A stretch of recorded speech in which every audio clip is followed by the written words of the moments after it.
This episode of In Focus is brought to you by DeVry University. Let nothing stand in your way.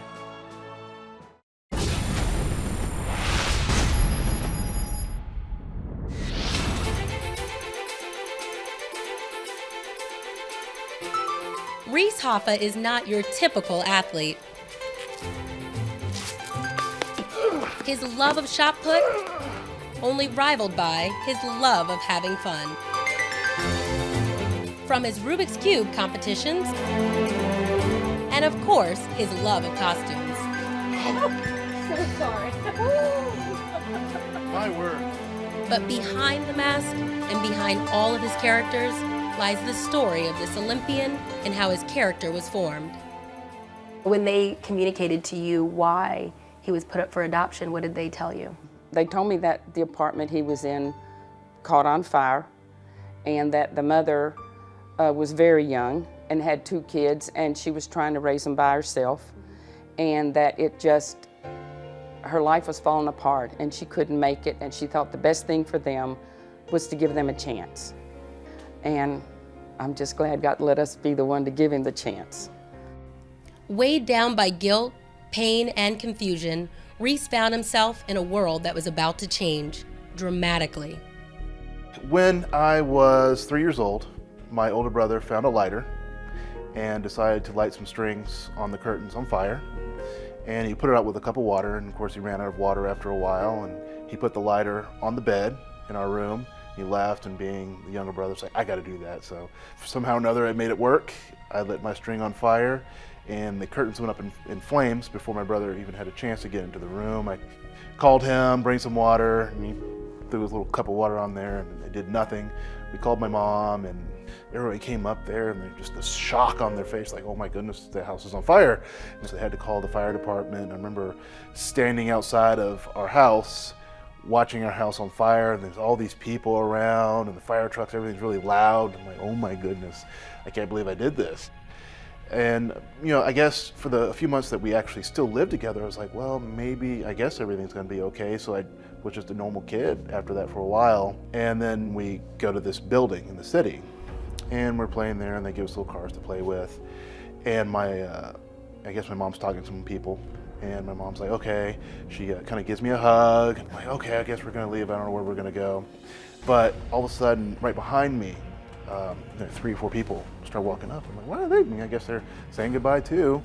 And my mom takes a few steps to go down the stairs, and all of a sudden, these people grab me by my shoulders. I'm fighting with everything I got, my little old body. And she gets in the car and she just drives away. And then, they kind of drag you in there. I'm like, what's going on?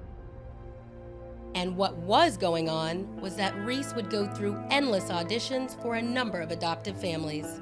In the orphanage, before the Hoffas, I'd been on 7 or 8 different visits. In the very one visit, essentially I went around with this lady.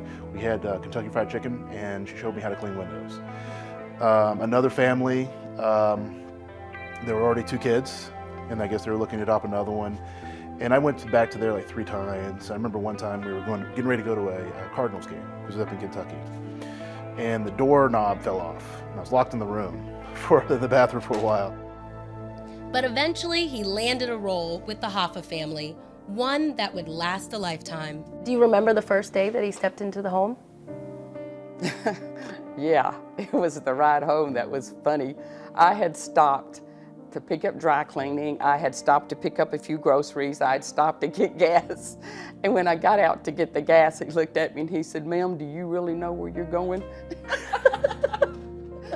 He was very quiet. He mainly just wanted to do what he had to do to keep everybody happy. But I think after a while, he got very quiet because he couldn't find his mom and his brother.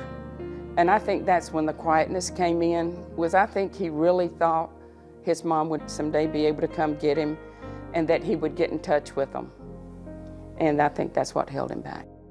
He was very withdrawn in a sense because I think he was waiting for his mom. And because of that, I allowed him to stay, pulled back the way he was. But I think as a kid, he needed a mom to pull him up in her lap and hug on him. And I should have done that. But I was trying to do what I thought he wanted.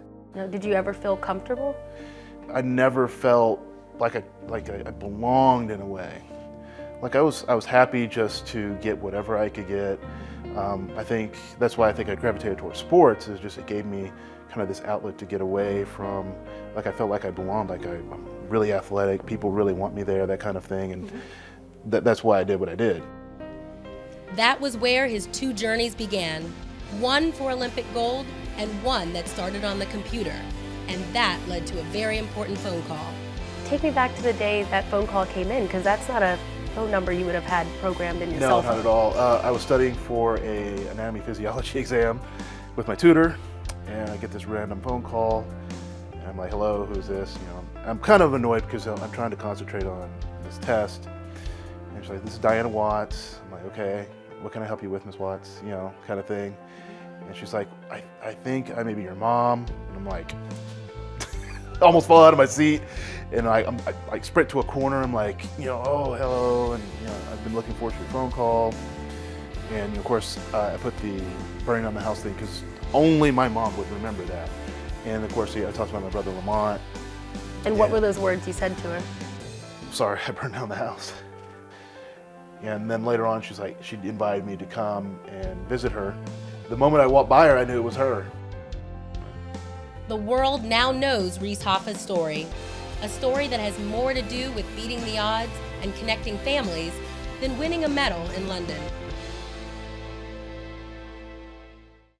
This episode of In Focus was brought to you by DeVry University, proud to support the education of Team USA.